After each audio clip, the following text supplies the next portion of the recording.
મારું નામ મધુ રાજાણી છે. હું મિત્રો ઘણા સમયથી મારી ઉપર જે આક્ષેપ થયા છે એના બારામાં વાત કરવા માગું છું. રોઈને રખડીને થાકી ગયા છે. ઘણા સમયથી હું પીડાતો હતો.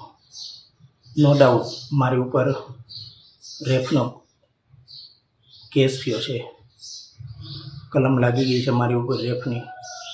પણ હું પોલીસને અને બધા આગેવાનોને સમાજના નમ્ર વિનંતી કરું છું કે આ મીડિયામાં જે ચાલ્યું છે કે કલરનો કોન્ટ્રાક્ટર, પહેલાં હું તમને સ્પષ્ટતા દેવા માગું છું અમુક બાબતની, કે હું કોઈ કલરનો કોન્ટ્રાક્ટર હતો જ નહીં. છાત્રાલયની અંદર કલર કામ ચાલુ હતું એનો ફક્ત હું ધ્યાન રાખતો હતો.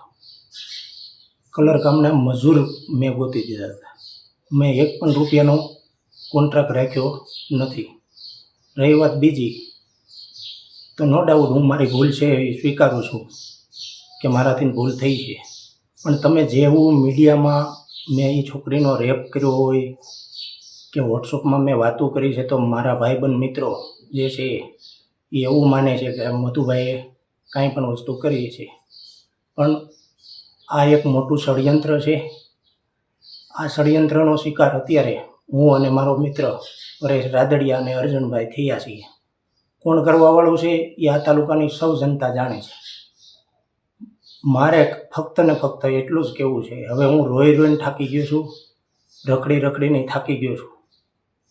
મારે ફક્ત ને ફક્ત સમાજના ટોટલ આગેવાનોને એટલું જ કહેવું છે, આ કેસમાં યોગ્ય તપાસ થાય. યોગ્ય તપાસ થાય પછી અમારી ઉપર આ કેસ રેપનો નહીં લાગે તો આ છોકરી અને એના મળતિયાઓ ઉપર શું એક્શન લેવામાં આવશે. રહી વાત બીજું, કાંઈ એક મોટું ષડયંત્ર ચાલ્યું છે. મોટું ષડયંત્ર એટલે કે કેડીપી હોસ્પિટલ અને છાત્રાલય, 14 વર્ષથી છાત્રાલયની અંદર વાદ વિવાદ ચાલે છે. કોઈ પણ સમાજનો માણસ હશે, અર્જુનભાઈને બદનામ કરવાનું મોટું ષડયંત્ર એનો ભોગ અમે પણ બન્યા છીએ. અત્યારે જે બદનામ કરવાનું ષડયંત્ર છે એમાં રહી વાત કેડીપી હોસ્પિટલની, તો કેડીપી હોસ્પિટલના કેટલો બધો સ્ટાફ છે, ત્યાં પણ પૂછપરછ થાય. હું કોઈ દિવસ નો ડાઉટ ક્યારેક ભેગી છોકરી થઈ ગઈ છે મને ત્યાં અને મળ્યા આવીશું ને વાત થઈ છે, હું ના નથી પાડતો. પણ કેડીપી હોસ્પિટલમાં લઈ જતા, આ કેડીપી હોસ્પિટલ અને ભરત બોગરા, હરેશ પરવાડિયા અને અર્જુનભાઈ રામાણીને આ બદનામ કરવાનું મોટું ષડયંત્ર ચાલે છે. મિત્રો, આ બે વડીલોનું વહેલી તકે સમાધાન થાય તો અમારી ઘોડે બીજા પણ સ્વીકાર ન થાય. રહી વાત પોલીસની, અત્યારે મને ખબર પડી એટલે હું ભાગીને થાકીને મારા છોકરાને, મારા ફેમિલીને મળવા આવ્યો હતો. મેં મરવાનો પણ વિચાર કરી લીધો હતો કે હું મરી જાઉં. પણ મારી ઘરે આવતા બધી વાત મેં કરતા, મારો છોકરો 4 વર્ષનો છે, એની કસમ ખાઈને કહું છું કે મેં છોકરી હારે રેપ નથી કર્યો, મેં નથી બીજું કાંઈ કર્યું. મેં ખુદ એના મામાના છોકરાને વાત કરી છે. કોઈ પણ છોકરો હોય એના માવતરને તમે સમજો મિત્રો, એના માવતરને જઈને તમારી છોકરી હારે આ છોકરાને આવું છે, મારે આવું છે, એવી કોઈ વાત કરે. મેં કરી છે ને. અને એ છોકરીનો ઘણા બધા કારણો છે, ઘણા બધા ખુલાસો છે. મારે કોઈ મીડિયામાં હીરો થવાનો શોખ નથી. તમે કોઈ પણ ગામની અંદર મારા સગાવાલા મિત્રોને એક નમ્ર વિનંતી છે કે મારી ઘરે કોઈ પણ ફોન કરીને પ્લીઝ ન પૂછતા કે શું થયું કે શું નથી થયું. મારી ઉપર જે આક્ષેપો લાગ્યા છે એ સ્પષ્ટ અને ચોખ્ખા ન થઈ જાય ત્યાં લગીન, આ કેસનો ચુકાદો ન આવે ત્યાં લગીન મારે 2 હાથ જોડી નમ્ર વિનંતી છે કે મારી ઘરે ખોટા ફોન કરીને સગાવાલા કે આ વાતમાં કોઈ પડતા નહીં. હું નિર્દોષ છું. સમય નક્કી કરશે કોણ સાચું હતું અને કોણ ખોટું હતું. રહી વાત બીજી કે તમે સામેથી હાજર કેમ ન થયા, તમારી ઉપર ખોટા આક્ષેપો હતા, તો મને અર્જુનભાઈ રામાણીએ એવું કીધું હતું કે આ રૂડા ભગતનું મોટું ષડયંત્ર છે એટલે તમે 4-5 દિવસ લગીને ક્યાંય હાથમાં આવતા નહીં. હું એટલા માટે બહાર નીકળી ગયો હતો. પણ અર્જુનભાઈને ખુદને નહોતી ખબર કે અમારી ઉપર આવડું મોટું ષડયંત્ર થવાનું છે. અને એના સ્વીકાર અમે પણ થવાના છીએ.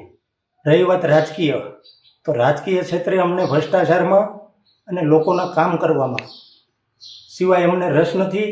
અમે ક્યાંય પણ અમારી ઉપર એક પણ રૂપિયાના ભ્રષ્ટાચારના આક્ષેપ થયા નથી. અને જે સંબંધો અમારે જે મોટા મોટા લોકો સાથે છે એ મને દિલથી ઓળખે છે. બે હાથ જોડીને નમ્ર વિનંતી કરું છું, હું કઈ ટાઈપનો માણસ છું, કઈ ટાઈપનો છું. પણ મારા ભાઈને હું હાજર થવાનું એક જ કારણ મારે હવે છે. આજ સાંજે હું હાજર થઈ જવાનું છું. હું આ મારી ઘરેથી બધા મહેમાન માંડ બસીને મળવા માટે આવ્યો છું. હું સાંજે મારી ઘરે હાજર થઈ જવાનો છું. હાજર પોલીસ સ્ટેશને ફોન કરીને કહેવાનો છું કે મારી ઘરેથી જ મને લઈ જાઓ. મારા છોકરાને અને આ બધાને હું મળવા માટે આવ્યો હતો.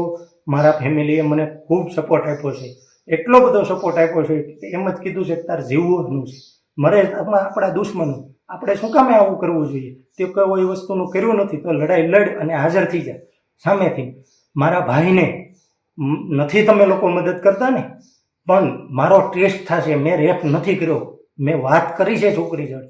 હું મારે મીડિયામાં હીરો નથી થવા, અમુક વસ્તુની સ્પષ્ટતા નથી કરતો, પણ મારા બધા મિત્રોને, મારા ઓળખીતાઓને હું નમ્ર વિનંતી કરું છું, બે હાથ જોડીને નાથું નમાવીને નમ્ર વિનંતી કરું છું કે મારા ભાઈને ખાલી સપોર્ટ કરજો, પૂછજો કે શું થયું શું નહીં, એટલું પૂછજો. મારો ભાઈ થાકી ગયો હતો, મારા ભાઈને એટલી બધી ખબર નહોતી પડતી, એટલે હું હાવ.